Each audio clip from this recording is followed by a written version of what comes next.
pessoal! O experimento de hoje será para determinar a viscosidade de alguns combustíveis e de algumas espécies que fazem parte de sua cadeia produtiva. Vamos usar um método bem simples para efeito de entendimento da propriedade desses líquidos. Antes disso, vamos mostrar de modo sucinto como funciona os motores movidos a gasolina e a diesel, por exemplo. É importante saber que o motor existente nos nossos veículos podem ser simplificadamente divididos em motor de combustão interna e motor de ignição por compressão. O primeiro foi inventado por Otto e seu mecanismo pode ser ilustrado nessa animação. Veja que quando o pistão pressiona o combustível na câmara de explosão, a vela presente no motor acende uma centelha que permite a explosão do combustível. Esse tipo de explosão ocorre basicamente nos motores movidos a etanol, gasolina e GNV.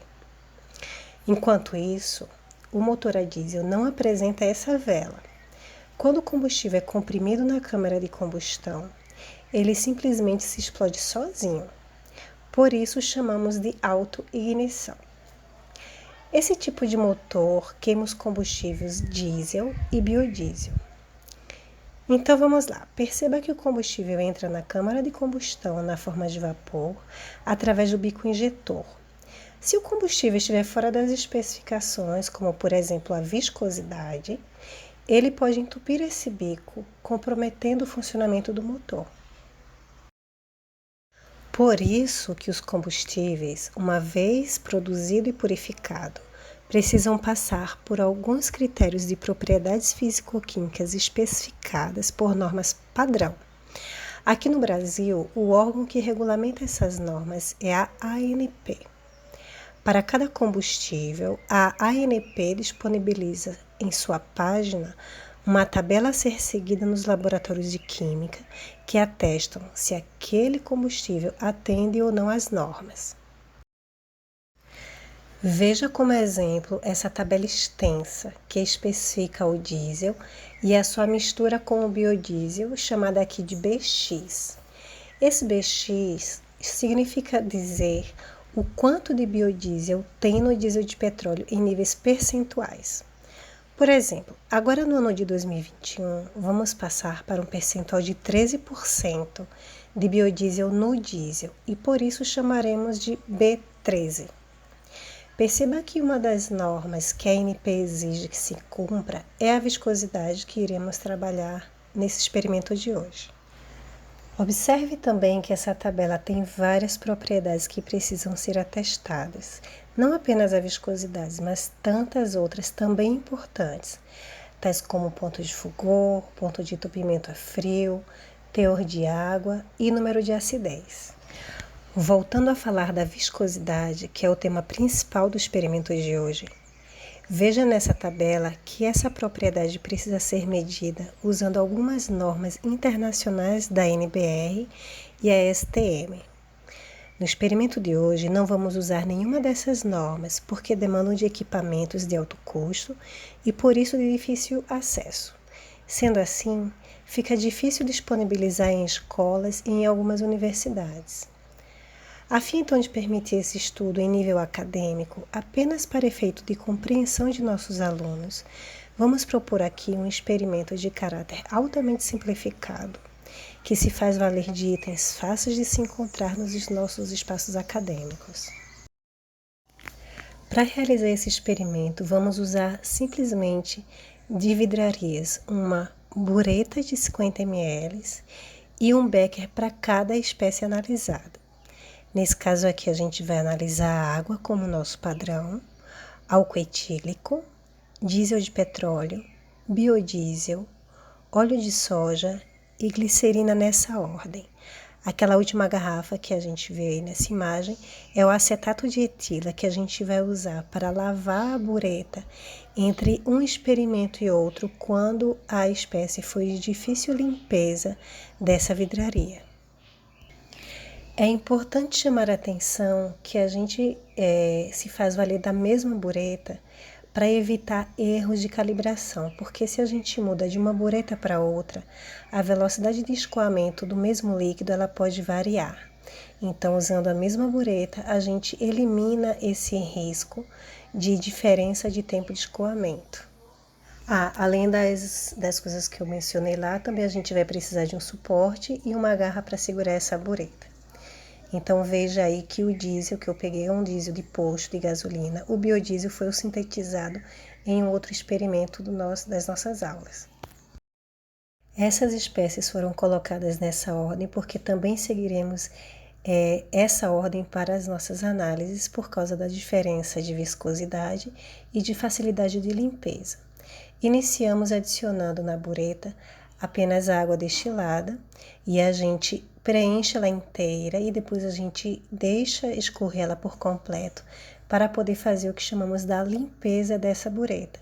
Dessa forma, a gente vai fazer com que a parede interna da bureta fique saturada com as moléculas de água, que é a nossa primeira espécie a ser analisada, que será o nosso padrão.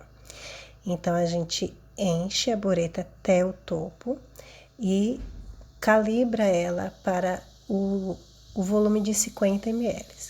Cuidado também para não ter erros na hora da leitura, por causa do erro de paralaxe, tá? Então, a gente coloca a água e abre a torneira lentamente, tendo cuidado que lá embaixo ela já esvaziou de ar, ou seja, ela está toda saturada com a água, então a gente deixa escorrer até chegar aí no zero, para começar assim o nosso experimento.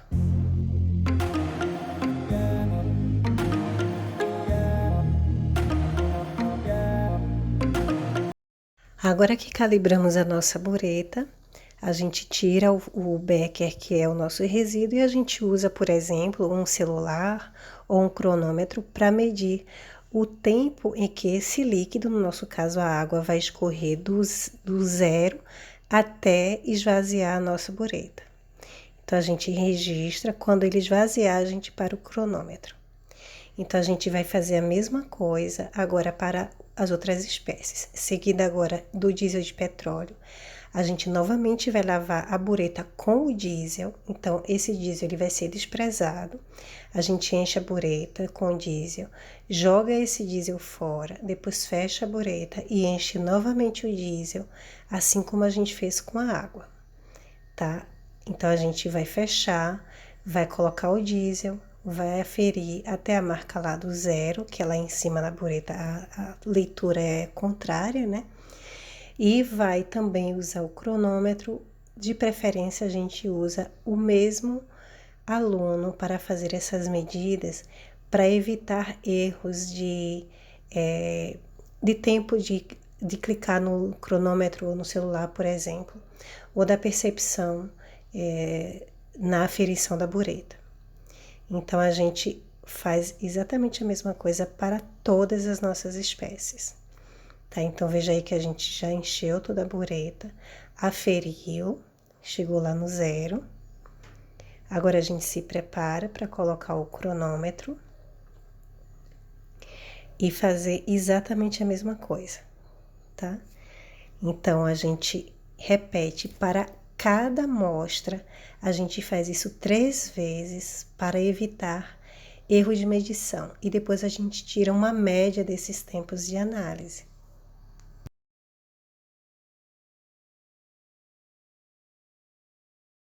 Não vamos mostrar aqui todas as medidas, porque o procedimento é exatamente o mesmo. Entre as amostras mais viscosas, por exemplo, entre o óleo de soja e a glicerina, de preferência a gente lava a nossa bureta com acetato de etila para a melhor limpeza dessa bureta. Então, aqui, por último, eu vou mostrar apenas agora a nossa medição com a glicerina, só para efeito de ilustração, para você perceber como a glicerina tem um tempo de escoamento muito maior.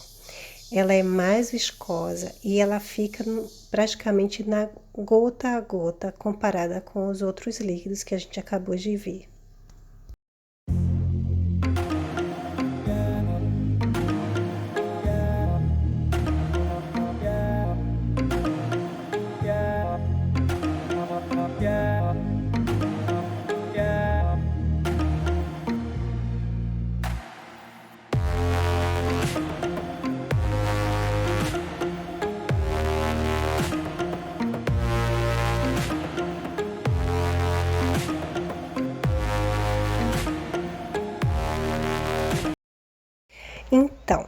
Com o término do experimento, a proposta é de que os alunos montem um gráfico feito esse daqui.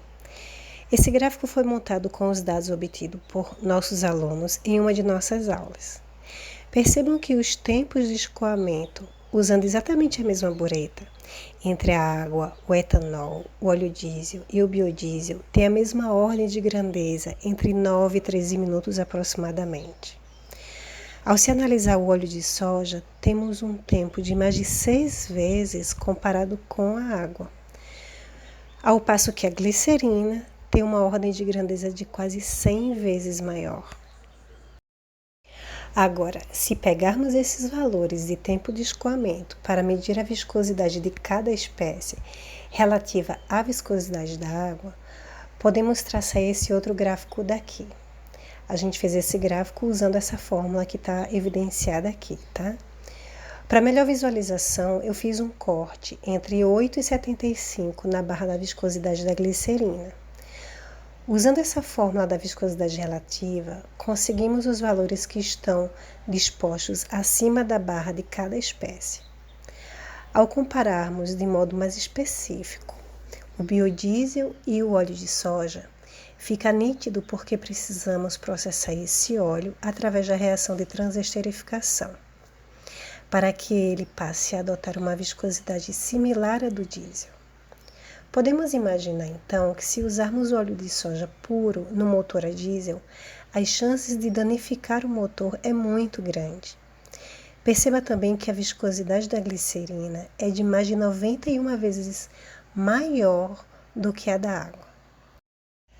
Agora, tentar entender por que essa diferença de viscosidade entre essas espécies, não somente entre os combustíveis, fica mais fácil se levarmos a interpretação do mundo macroscópico para o mundo molecular, fazendo valer de conhecimentos prévios e interações intermoleculares.